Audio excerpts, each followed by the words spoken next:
निकलो बंद मकानों से, निकलो बंद मकानों से।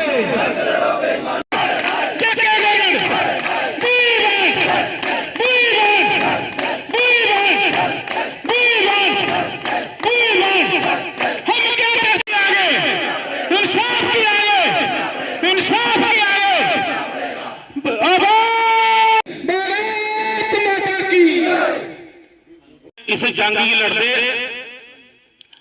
वो 3 महीने विच असें एक काम बड़ा किया कि हाँ अपने साथी कितने किते, क्योंकि पहले भी एग्जीबिशन होंगी आई ही ते सारे साथी नहीं निकलते।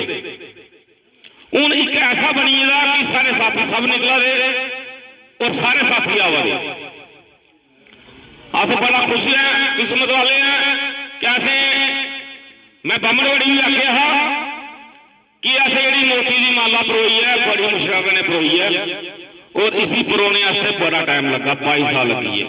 Member PHE employees United front Jammu province, आज जो हमारा बीजेपुर सब डिवीजन के अंदर प्रोटेस्ट हो रहा है, हम लगातार आज 90 दिन से काम छोड़ हड़ताल पे बैठे हुए हैं।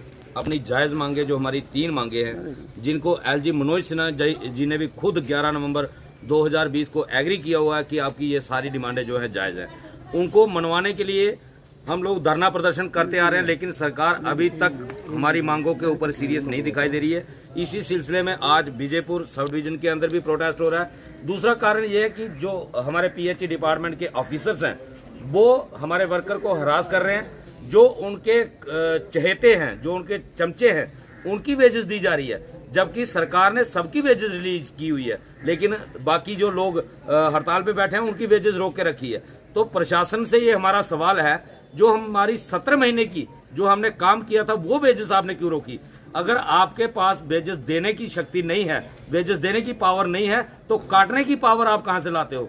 दूसरा हमारा मकसद ये था यहाँ पे आज आने का, 22 तारीख को जम्मू प्रोविंस के पूरे डेली वेजर जो हैं जम्मू में एक महारैली करने जा रहे हैं। इसीलिए आज हम सांबा के साथियों को भी ये अवेयर करने आए हैं कि जहां से भी ज्यादा से ज्यादा संख्या में लोग उस रैली का हिस्सा बने, ताकि सरकार के ऊपर दबाव बनाया जा सके और अपनी मांगों का हल करवाया जा सके। हम आपके चैनल के माध्यम से LG साहब को यही रिक्वेस्ट करना चाहते हैं कि हमारी मांगों के ऊपर जल्द से जल्द फैसला करें, वरना जैसे र्यूमर चल रहा है कि अमित शाह जी जम्मू का दौरा करने वाले हैं, तो अमित शाह जी का दौरा करवाना इस राज्य प्रशासन के लिए आसान नहीं होगा। हमें मजबूर ना किया जाए कि अमित शाह के दौरे के ऊपर उनको काले झंडे दिखाए जाए, उनके मुर्दाबाद के नारे लगाए जाएं। अगर ऐसा कोई इंसिडेंट होता है तो उसके लिए LG साहब सीधा जिम्मेदार होंगे। PHE एम्प्लॉइज हो चुके हैं, कल 90 दिन पूरे हो जाएंगे, लेकिन आज तक प्रशासन वही रवैया अपनाए हुए है जो 28 साल से लगातार गुमराह करने की सियासत की जाती है। हमारी 17 मीटिंगें एडमिनिस्ट्रेशन के साथ हो चुकी हैं,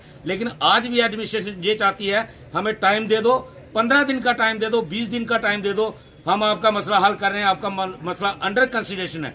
तो वो कब तक अंडर कंसिडरेशन रहता है ये कोई बताने के लिए तैयार नहीं। और डेली वेजर अब रेगुलाइजेशन के बिना किसी बात पे समझौता करने वाला नहीं है। ये प्रशासन बड़ी भांति इसको समझ ले, जब तक रेगुलाइजेशन नहीं तब तक कोई कॉम्प्रोमाइज नहीं।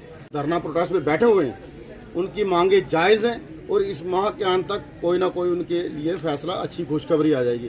तो हम आपके माध्यम से ये कहना चाहते हैं अपने हर एक डेली वेजर को कि 11 नवंबर 2020 को भी LG साहब ने हमसे वादा किया था, जब तक रिटर्न में जो हमारे 2 SRO बने पड़े हैं सरकार के पास, SRO 64, SRO 520, अगर सरकार ने SRO 64 देना है तो उसका आज ही हम वेलकम करते हैं। अगर आज सरकार घोषणा करती है तो कल ये धरना खत्म हो जाएगा। अगर सरकार SRO 520 देना चाहती है तो उसमें अमेंडमेंट करें। जो हमारी पिछली 17-18 सीटिंगें गवर्नमेंट के ऑफिसरों से हो चुकी हैं, जो हमने ऑब्जेक्शन वहाँ फाइल किए हैं, उन ऑब्जेक्शन क्लियर करके रेगुलर प्रोसेस स्टार्ट किया जाए और जॉइंट रिपोर्ट डाली जाए।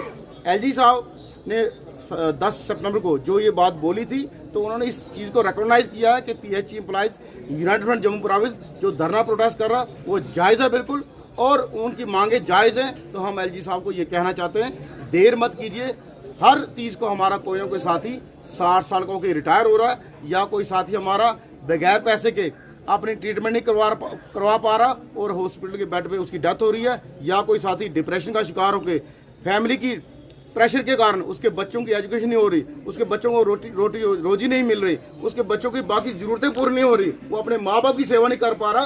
पिछली 3 पीढ़ियाँ हमारी हमारे माँ बाप, हम और हमारे बच्चे इस चक्कर में पीस रहे हैं। ये सामाजिक मुद्दा है, ये इंसानी मुद्दा है, ये जज्बाती मुद्दा है। इसको हल किया जाए बगैर पॉलिसी, घर वापसी नहीं, अभी नहीं तो कभी नहीं। SRO 64 लागू किया जाए, यही हमारी डिमांड है। और जो साथी हमारा 60 साल का रिटायर घर चला गया, उसको कम से कम 10 लाख का स्पेशल कंपनसेशन दिया जाए।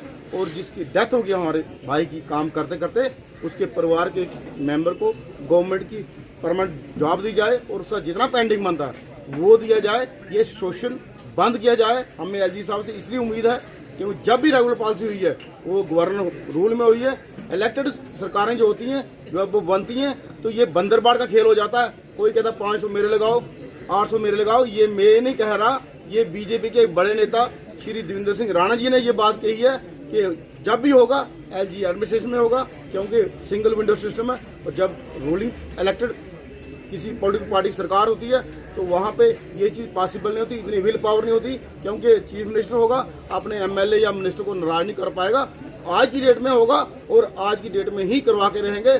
और आपके माध्यम से युवा राज्यसभा ने जो महाराज जी की छुट्टी के लिए कोशिश की थी, उसमें PH एम्प्लॉय यूनाइटेड में शाना बजाना उनके साथ खड़ा रहा। चाहे बाहर की परेशानी थी, वो भी आज हमारे साथ खड़े हैं। वो कहते हैं जहां आप हमारी ड्यूटी लगाओगे हम आपके साथ हैं।